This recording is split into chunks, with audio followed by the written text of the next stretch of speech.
À mon avis, il risque de se fissurer en deux. Oh, on a quand même pas mal de basses, hein. Mais on a du punch, on a un son dynamique.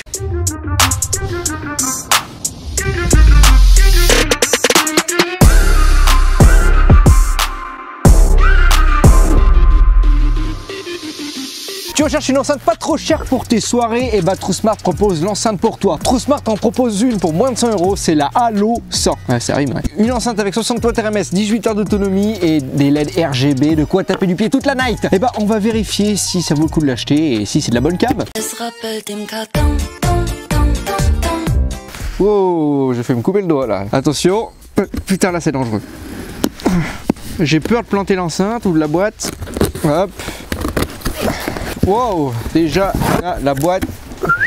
Que voici à quoi ressemble cette boîte. Donc comme toutes les enceintes de chez TrueSmart, on a une boîte blanche avec un jeu de couleurs violet. On voit à quoi ressemble l'enceinte, de quoi elle est équipée, et derrière on a les différentes spécificités qu'on va voir au fur et à mesure de la vidéo. Et une petite poignée de transport sympatoche si tu veux trimballer la boîte, si tu as envie de la garder. J'en sais rien, tu fais ce que tu veux, hein, après tout c'est ta boîte. Un petit polystyrène pour protéger l'enceinte.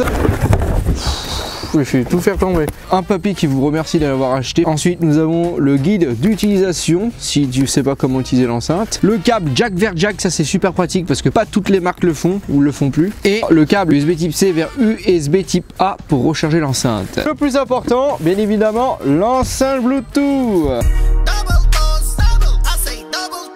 On est sur une enceinte 100% en plastique, mais tu vois, j'avais peur. En regardant à quoi ressemblait l'enceinte sur internet, j'avais l'impression que c'était du vieux plastique creux de merde. C'est à moitié le cas, mais on a quand même du plastique robuste. Je pense que si tu la fais tomber accidentellement, chose que je vais ne pas faire parce que j'ai pas envie de la péter, elle va résister. Par contre, si tu la fais tomber d'un balcon, là, à mon avis, elle risque de se fissurer en deux. Parce qu'on a quand même un design assez cheap, hein. On voit vraiment la démarcation. En fait, ils ont assemblé l'enceinte comme ça et qu'ils ont collé. À l'arrière, on a un cache d'étanchéité où se trouve le port USB type A parce que cette enceinte fait power bank, donc tu pourras recharger ton smartphone. On a le port USB type C pour recharger l'enceinte, un petit port reset au cas où si vous avez un bug avec l'enceinte, et bah vous mettez une petite épingle à l'intérieur et ça va tout réinitialiser. Le port auxiliaire et la slot pour mettre la carte micro SD, ce qui est pratique si t'as pas forcément envie d'écouter de la musique en Bluetooth et que t'as des musiques sur ta vieille carte SD. Sur le dessous, on a 4 patins antidérapants pour éviter que le son se répartisse sur le bob. Tu vois que quand il y a des basses, bah hop hop hop, ça recule. Nous avons une petite poignée en caoutchouc avec une petite matière avec du sort de feutre assez agréable au toucher. On a également des boutons rétro éclairés, volume plus moins, play pause. Le soleil, qu'est-ce que c'est? C'est pour changer le mode RGB de l'enceinte. Nous avons le bouton power, sound pulse pour connecter ton enceinte à une autre enceinte pour avoir un son stéréo, le bouton mode pour changer de mode entre Bluetooth, auxiliaire et SD, et ça j'en sais rien ce que c'est, je crois que c'est l'égaliseur là. À l'avant on a une grille acoustique avec le logo de la marque, avec les différents haut-parleurs. Honnêtement bon, c'est un design classique hein, qu'on retrouve sur la plupart des enceintes de soirée, donc honnêtement il n'y a pas trop d'originalité mais ça va, c'est sympa. On va dire que c'est plus un design pratique que joli. Sur une enceinte de 3 voix parce qu'elle est équipée de 4 haut-parleurs dont un woofer, 2 haut-parleurs de médium et un tweeter. Honnêtement c'est plutôt pas mal. L'enceinte fait 60 watts RMS autant sur secteur que sur batterie. On va voir ce que ça donne en puissance parce que TrueSmart ils sont réputés pour mettre des gros chiffres. En termes de puissance c'est jamais ça. On est sur du Bluetooth 5.3, donc c'est la dernière génération de Bluetooth, de quoi profiter d'une meilleure qualité sonore et d'une plus grande portée entre l'enceinte et le smartphone. Et pour couronner le tout, TrueSmart propose une application avec laquelle tu pourras mettre à jour l'enceinte et aussi modifier le son. On va voir ça tout de suite, on va télécharger l'application mon Claude. Là on va aller sur l'application, on va dans l'onglet haut-parleur, parce que l'application marche aussi avec les écouteurs. Là on peut voir qu'on a la TrueSmart Halo, il propose de mettre à jour le micro logiciel en espérant que ça va pas prendre 10 ans parce que j'ai un peu de connexion de merde. On a le dessin de l'enceinte juste devant avec le pourcentage de batterie. On peut régler le volume. On a des égaliseurs prédéfinis, donc le défaut, le basse profonde, le rock. On peut personnaliser les basses, les aigus et les médiums. On peut changer le mode de source depuis l'application. Ah, on peut mettre aussi des clés USB là-dedans. Putain, c'est pas mal. Ensuite, on peut régler les LED. Donc on a différents modes de jeu. On peut l'activer ou le désactiver. Sachez que si vous activez le mode RGB, on aura moins d'autonomie que si il est désactivé. Donc là je commence à 50%, je le mets en face de moi. Oh, on a quand même pas mal de basses hein.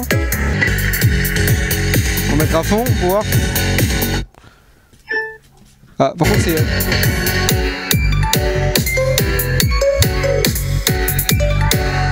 Ah, sur cette musique on a quand même un léger grondement au niveau des basses là. T'entends le boum boum. Ah, là c'est mieux là. Ouais, pour la musique classique c'est pas ouf, hein. On a une petite résonance et ça manque de finesse au niveau des médiums.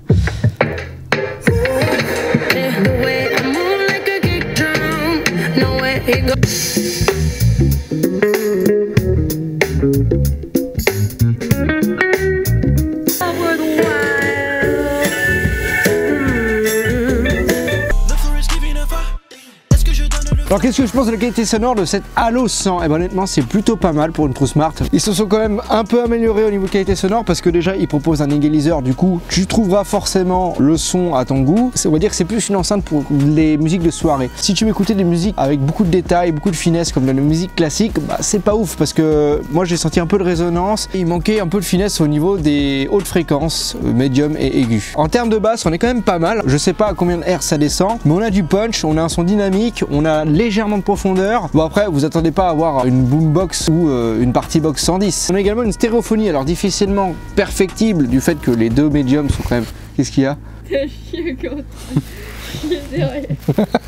La stéréo est difficilement perfectible du fait que les deux médiums sont bien serrés, mais c'est le problème de ce genre de configuration. À haut volume, on perd quand même un peu en basse comme la plupart des enceintes. À 80%, on a une sorte de grondement au niveau des basses si vous utilisez le Sound Pulse. Quand on va monter haut dans les volumes, on va avoir des aigus quand même assez satillants et un peu criards. Du coup, c'est pas très agréable à l'oreille.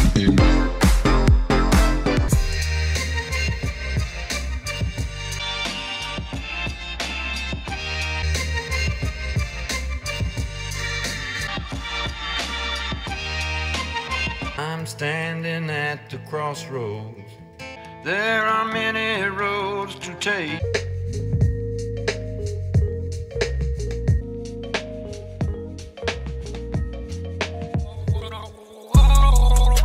L'enceinte est IPX6, c'est-à-dire qu'elle résiste aux éclaboussures, non à l'immersion. Je vais prendre le risque, donc si elle marche pas, eh ben j'ai dans le cul. D'habitude je n'ose pas le faire, mais là pour la vidéo, bon attention, là ça va être une grosse, un orage, un ouragan qui va tomber sur l'enceinte. Est-ce que vous êtes prêts?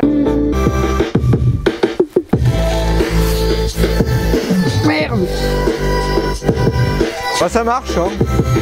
On va la rallumer et la rééteindre parce que la dernière fois que j'ai fait ça avec l'une de leur enceinte, dès que je l'ai rééteint, elle ne marchait plus. On va la rallumer. Si ça marche, c'est que c'est bon, c'est que c'est validé. Ah, le test est validé?